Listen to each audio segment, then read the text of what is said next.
দিনে বিশেষ আমল সমূহ জানতে চাই। আরাফার দিনে একদিকে হাজী সাহেবদের জন্য আমল, আরেকটা হলো যারা আরাফার ময়দানে নাই তাদের জন্য আমল।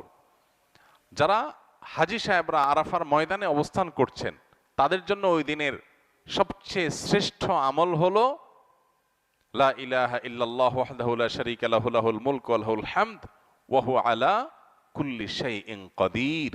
এটা মহব্বতের সাথে অর্থ বুঝে ধীরে ধীরে বারবার করে পড়তে থাকা, এটা হলো সবচেয়ে বেশি প্রয়োজনীয় কাজ। কেন? কারণ নবী করিম সাল্লাল্লাহু আলাইহি ওয়াসাল্লাম বলেছেন যে খায়রুদ দুআ দুআউ ইয়াউমি আরাফা, আরাফাত দিনের দোয়া হলো শ্রেষ্ঠ দোয়া। ও খায়রু মা কুলতু আনা ওয়ান নাবিয়্যুনা মিন ক্বাবলি, নবীজি বলেছেন আমি আর আমার পূর্বের যত নবী রাসূল এসেছেন সবাই যত দোয়া আল্লাহর কাছে করেছে এর মধ্যে সবচেয়ে উত্তম হলো এটা, লা ইলাহা ইল্লাল্লাহু ওয়াহদাহু লা শারীকা লাহু লাহুল মুলকু ওয়া লাহুল হামদু ওয়া হুয়া আলা কুল্লি শাইইন কাদির।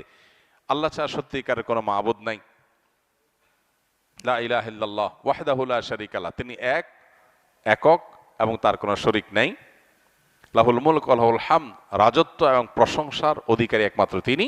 ওয়া হুয়া আলা কুল্লি শাইইন কাদির, তিনি সব কিছু করতে সক্ষম। বাহ্যিক দৃষ্টিকোণ থেকে এই বাক্যগুলোর মধ্যে কোনো প্রার্থনা নাই, তাহলে এগুলোকে দোয়া বলা হচ্ছে কেন? সেটা নিয়ে অনেক আলাপ আছে এবং মুহাদ্দিসিনে কেরাম একমত যে এইগুলো দোয়া। এখানে আল্লাহ রাব্বুল আলামিনের কাছে পরোক্ষভাবে নিজের চাওয়াকে পেশ করা হচ্ছে, আল্লাহর শক্তিমত্তার কথা জাহির করে আল্লাহর কাছে নিজের সবকিছুই নিবেদন করা হচ্ছে পরোক্ষভাবে, এটাও দোয়াই। তো এটা হলো আরাফার ময়দানে যারা হাজির অবস্থান করবেন তারা সবচেয়ে বেশি পড়বেন।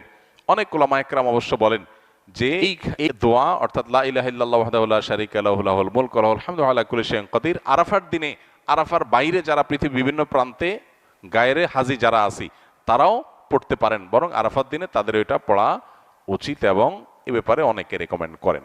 তাহলে একটা করণীয় পেলাম, লা ইলাহা ইল্লাল্লাহু ওয়াহদাহু লা শারীকা লাহু, এটা পড়া। এবং আরাফাতের দোয়াকে সবচেয়ে শ্রেষ্ঠ দোয়া বলা হয়েছে, এই জন্য হাজী সাহেবরা বিশেষ করে যারা সেখানে অবস্থান করছেন ওই দিন একেবারে সূর্য ডুবা পর্যন্ত, জোহর থেকে নিয়ে সূর্য ডুবা পর্যন্ত পুরো সময়টা দোয়ার ভিতরে ডুবে থাকা, এটা হলো সবচেয়ে বড় কাজ। আর যারা আরাফায় নাই, আরাফার বাইরে আছে, যারা হজে যাচ্ছেন না, তারা আরাফার দিনটাতে তারা রোজা রাখবেন। আরাফার দিনের রোজা নিয়ে আমাদের দেশে প্রতি বছরই গন্ডগোল বা মত পার্থক্য দেখা দেয়, কোন দিন রোজা রাখবো? এটা কি হাজিরা অবস্থান করছে ওই দিন, নাকি আমি যে দেশে আছি সেই দেশে যখন জিলহজের 9 তারিখ হবে? তো এটা নিয়ে উভয় পক্ষেই দলিল আছে, যুক্তি আছে, দুই মতেরই সপক্ষে আলেমদের বক্তব্য আছে।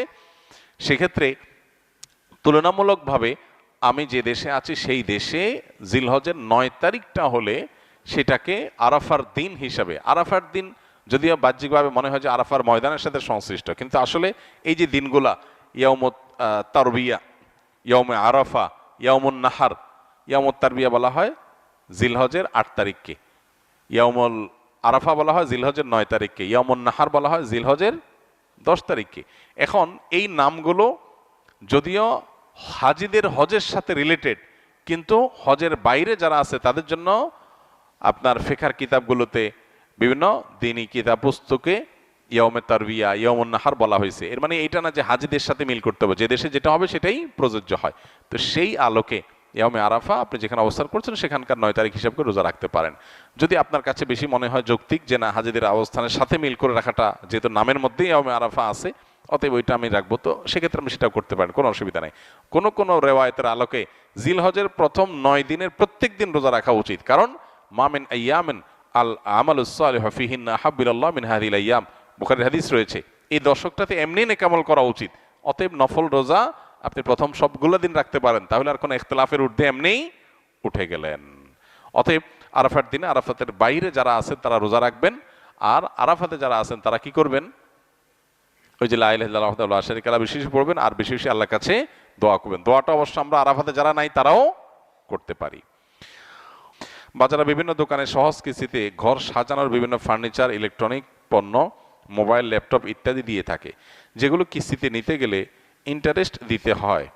এখন আমরা যারা নগদে পণ্য কিনতে পারি না, কিস্তিতে পণ্য নিলে গুনাহ হবে কিনা? কোনো অসুবিধা নাই, কিস্তিতে কেনা বেচা জায়েজ আছে, এবং কিস্তিতে কেনার কারণে একটু দাম বেশি নিচ্ছে যে সেটাও জায়েজ আছে, কোনো অসুবিধা নেই। নবী করিম সাল্লাল্লাহু আলাইহি সাল্লামের হাদিসে পরিষ্কারভাবে কিস্তিতে কেনা বেচা, অর্থাৎ এখন ক্রয় বিক্রয় হয়ে গেল এবং পণ্য হস্তান্তর হয়ে গেল, মূল্যটা থেকে থেমে ধীরে ধীরে পরিশোধ করার এরকম সিস্টেমে বিক্রি নবী সাল্লাল্লাহু আলাইহি ওয়াসাল্লামের সময়ও ছিল। কিন্তু নবী করিম সাল্লাল্লাহু আলাইহি ওয়াসাল্লাম সেটাকে অনুমোদন করার সময় এরকম কোনো শর্ত দেন নাই যে দাম বেশ কম করা যাবে না। অতএব আমি একটা জিনিসকে কিস্তিতে বিক্রি করলাম, 10 টাকার জিনিস আমি 15 টাকা বিক্রি করলাম, তুমি 15 কিস্তিতে আমাকে টাকাটা দিবা, এটা হালাল, সম্পূর্ণ হালাল। এভাবে নেওয়াও জায়েজ, দেওয়াও জায়েজ।